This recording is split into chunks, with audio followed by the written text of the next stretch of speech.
Hello, everyone. Welcome back to End Zone Scoop, the show where sports-savvy women discuss the beautiful game of American football. Now, joining me tonight is the lovely Shona Duthie. It's been 2 weeks since we last did this, but yeah, it feels like it was just days ago. How are you doing? Right, when you messaged me yesterday, being like, "Oh, are we doing the podcast tomorrow?" I was going, "No, we just did that last week, Liz. What are you on about?" I think we're getting old. This is a problem. Well, I'm definitely getting old. You know, you want to reach your 30s. Significantly older than you, so Just like, yeah, it does go downhill after 30. So thank you, listeners, for joining us. We've got a lot to get through tonight, from the NFL Germany game to the weekend results, rumors around Seattle, and my God, did we jinx the Eagles? Anyway, we've also got a lot of listener questions as well. So yeah, let's get straight into the first regular season game in Germany. Now, I remember when this game was, or not even a game, when the fact that Germany was going to have games in the first place, I was totally in the camp of, like, let the Germanys go. Like, don't all of us suddenly from the UK pile on, because like they deserve their chance. And then they announced that it was going to be Seahawks playing, and I changed my mind very quickly. I'd booked a hotel, but then I didn't get tickets, so I cancelled the hotel. And so, like some of us, we watched it from home, and yeah, it looked absolutely incredible. The build-up, the atmosphere, yeah, it all looked really good, and I 100% want to be there next year.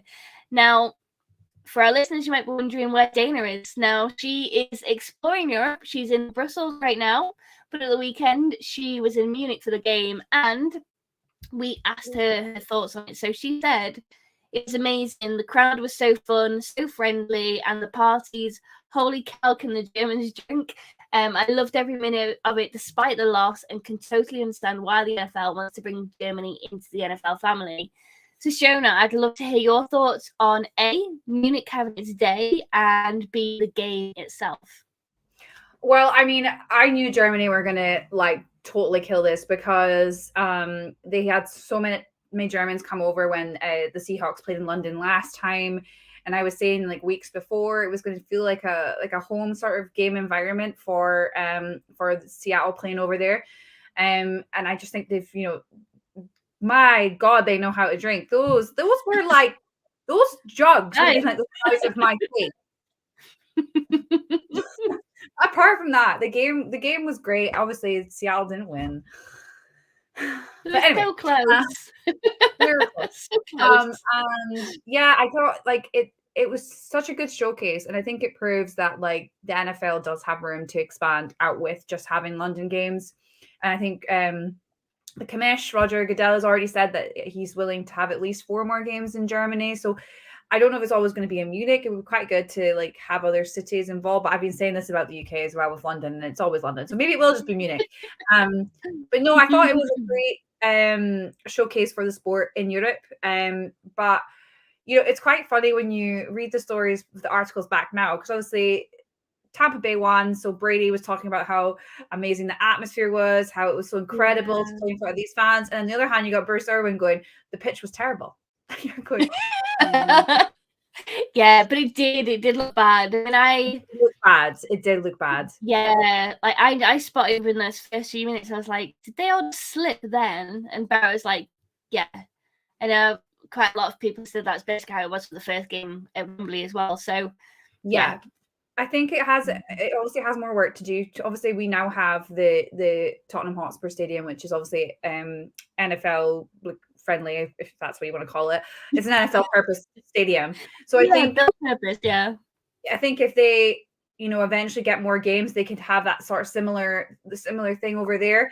You're always going to get that. The fields over there aren't meant for NFL. They're meant for playing football on. So as in British soccer guys. So like it's going to be different, but this is the first experience, and they'll learn from that. But yeah, I thought great showcase, and congratulations to them. Yeah, I thought it was great, and yeah, hopefully get tickets next time. And if not, that's fine. I can deal with just London. It's not a problem. So let's talk about these Geno rumors. So I hadn't heard them. You'd mentioned it. You tell me all about it. Yeah, so the rumors came out just over the weekend. I think it was but just before the Germany games. Maybe there's a good feel around Geno before his third quarter fumble. Bless him at the touchdown at the touchline. But it's okay, we'll forgive him. We'll move on. Yeah, so basically it's Ian Rappaport that's he's the one that's reported it. So I believe it is quite true that they are willing to chat with Geno about extending his contract. He's set to be a free agent in 2023. I feel like at the moment he's actually done enough to earn a new contract. Yeah, I do. At the start of the season, I was like, oh, I want Geno to do well so he can get another team because I feel like he is good enough to be a starter or at least a second somewhere else. But I didn't want him to do so good that we didn't draft a quarterback. It appears the Broncos are helping us in that department. So also Geno doing well. He's actually third in the NFL. Prior to the game, he was third in the NFL with 107.2 passer rating, and he was just ahead of, listen to this, Patrick Mahomes and Joey Burrow. Geno Smith. He's also we would not have pictured that at the beginning of the season at all. He's completing 73.1% of his passes, and prior to the game on Sunday, he was already throwing 2,199 yards. Now, if someone had said to me, "Oh, by the way, it's going to be Geno Smith that's like your starting QB, will be Drew Lock," I was like, "No." And even Germany did it. They didn't even have a Drew poster.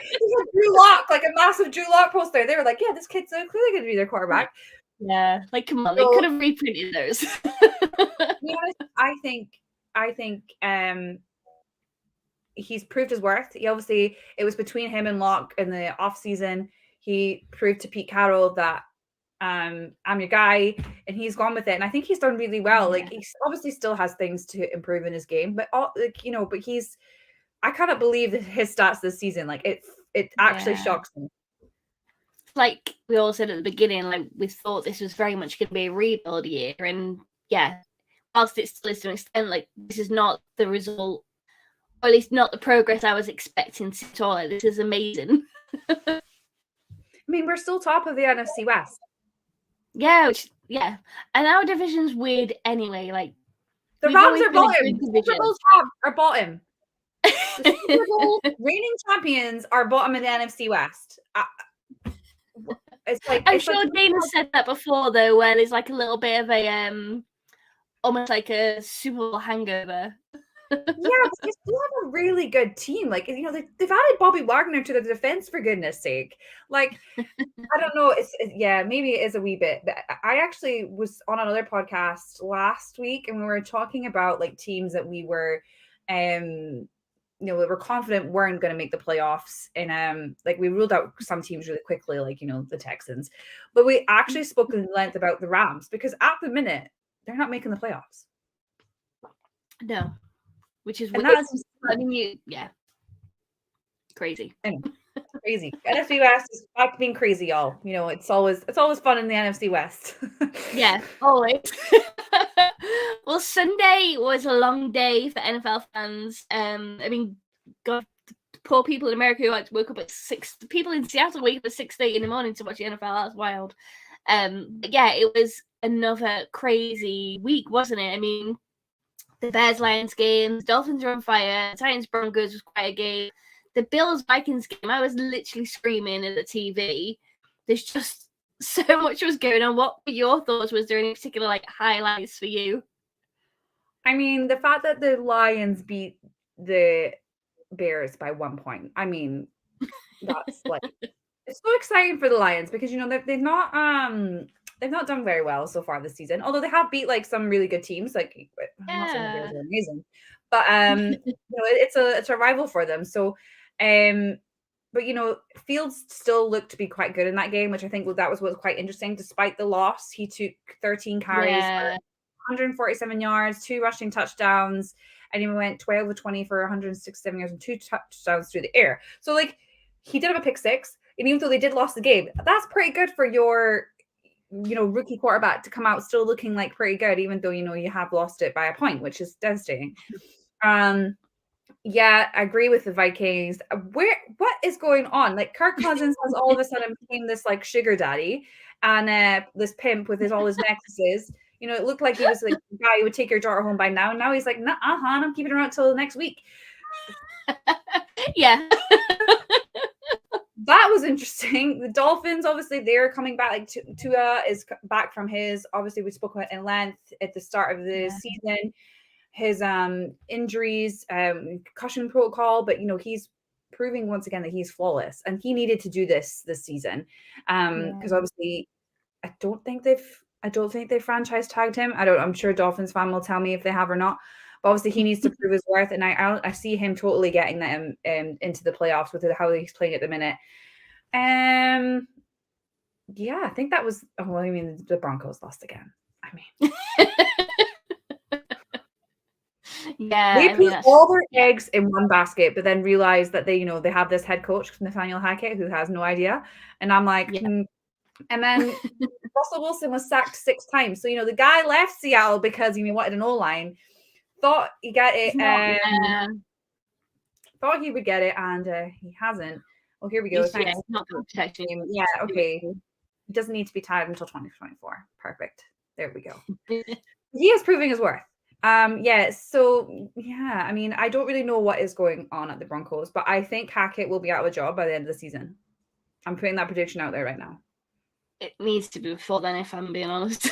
The sooner he goes, the better. And we'll talk about more on this with coordinators that could become head coach a little bit later on with questions. Thank you, Kadeem.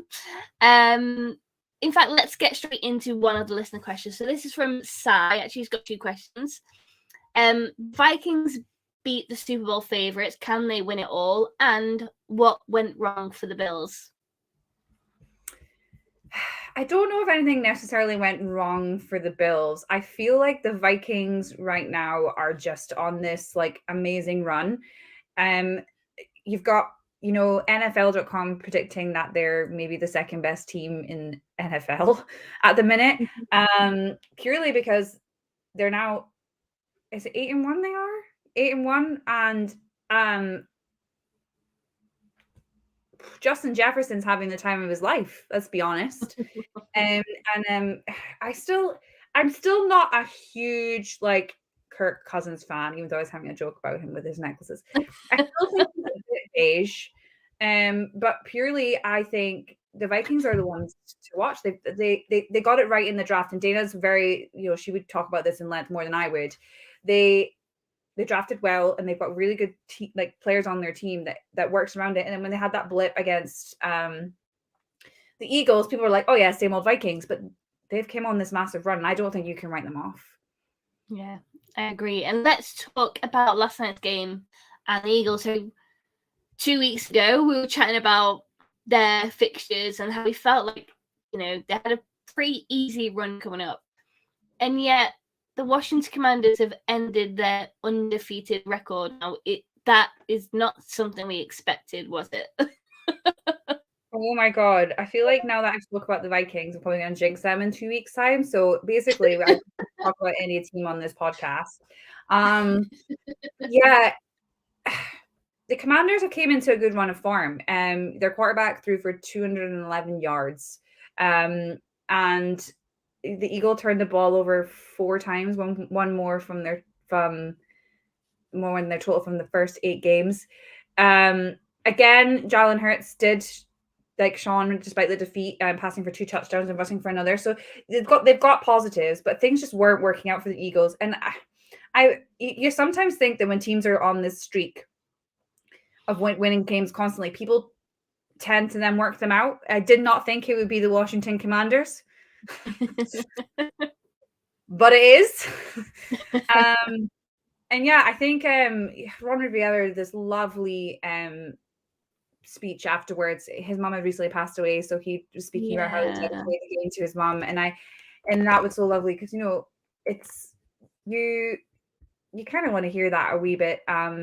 I still think they're not great.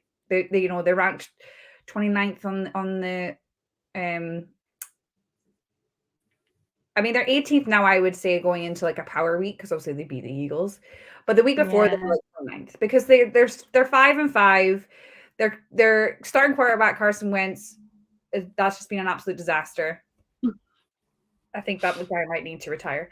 And then this is I can't say his last name. Oh, see, I should have Googled this.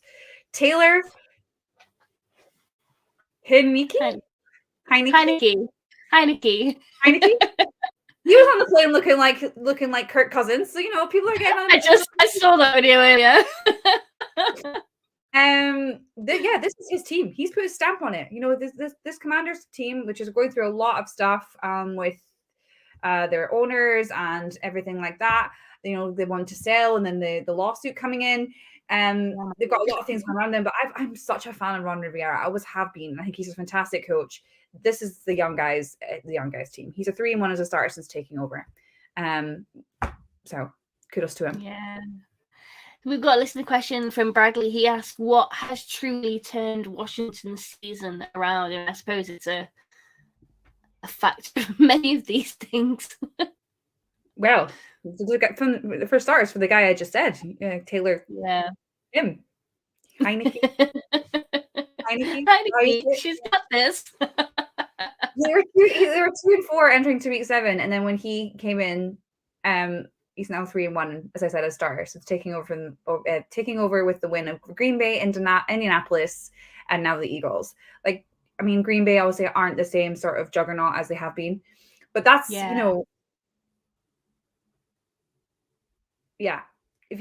Ron Rivera is wondering who he should be naming as his permanent starter, I don't think he should look further than Taylor.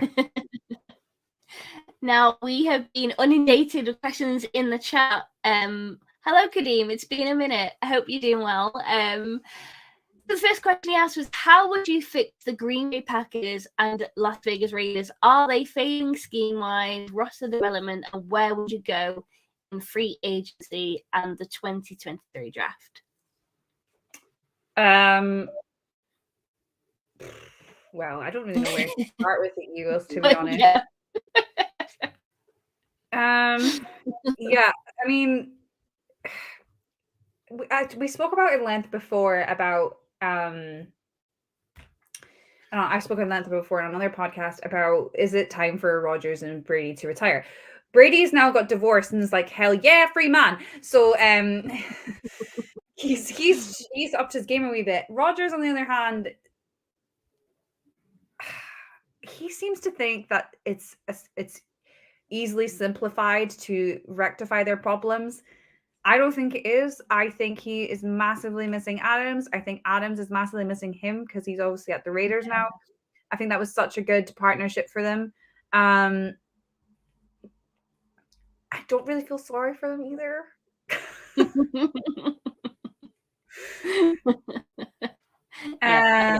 So I think it's a lot. I think it's a lot of inconsistency from the Packers, to be honest. And I think the offense isn't killing them at the minute, and Rodgers is not getting the best out of his guys that he usually would get. But he seems to think it's easily simplified. So maybe it will be. I wish Dana was here, because she would be so much better to ask what would they do in the free agency and the draft for the Packers.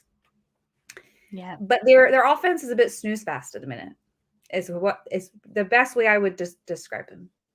Yeah, they're not doing well. They're not up to the same standard they have been in the past, have they? Let's face it. And my God, Raiders, unfortunate.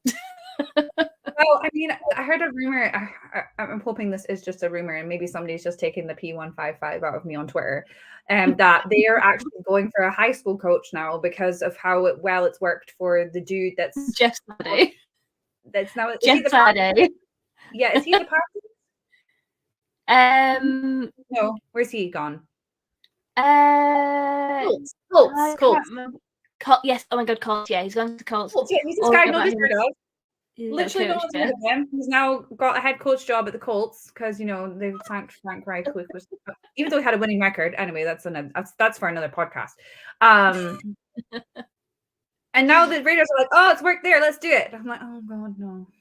It's like another like McVay project. You know, like, ooh, he's worked with Sean McVay. Let's hire him.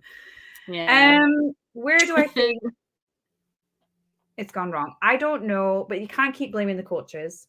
I think that's the main issue. They seem to everyone seems to keep doing. I think McDaniels needs another year. But I don't know. I don't really know where it's gone wrong. I think they've got all the tools to be good, but they just are not, and they keep losing. Yeah, it's not gelling in some kind of way. No. Yeah. Kadeem, another question. Who are your early 2023 draft prospects that you would like in round 1? Now, I'm crap when it comes to college football, so... I'm crap if it doesn't involve Michigan, so I'm not great either. I do know it's going to be a good quarterback class. I've been saying this for quite a while. Like, compared to this year, where it wasn't a good quarterback class. I don't think any of the QBs went in the top 10, which is always unusual because quarterbacks tend to go in the first 1 to 10 of the first round.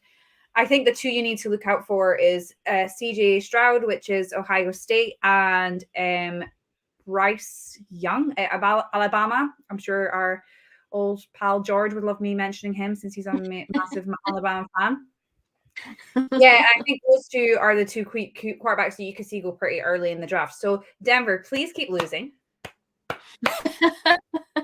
We need your early first round pick. What, just to get rid of Ruggs? I better not say that because now they'll start winning, and then we won't have a good, because Geno will start doing well as well. Anyway. Oh dear. And then Kadeem's final question: which coordinator can you see getting head coach interviews next season, and why? So I'm going to start this one off. Kellen Moore, so offensive coordinator at the Cowboys. He had quite a few interviews last year with Jaguars, Broncos, Vikings, Dolphins. He's been at Dallas since 2018, enrolled as quarterback coach or offensive coordinator. And the work he's done, I'd say, with like Dak Prescott, Cooper Rush, I think it speaks volumes. And I think that stands him in good stead for any team. So he's absolutely the one that I would pick. Okay. It's going to be me now, isn't it? And I can't say it. Let me just put Dana up. Hi, Dana. We've missed you. We needed you for all these questions we got today because, there's a lot of draft ones, and this is your forte, unlike mine, which I'm just like blinkered by Michigan Wolverines. So mine is going to be Shane Steichen. That's what it was. He's the offensive coordinator of the Eagles, but in 2020, he was actually at the Los Angeles Chargers. So he was actually instrumental in preparing Justin Herbert for his surprise rookie season. And now, obviously, he's the mastermind behind Jalen Hurts, although they did lose to the Commanders on Monday, but we'll gloss over that. And it's hard to see why people would not go for this guy.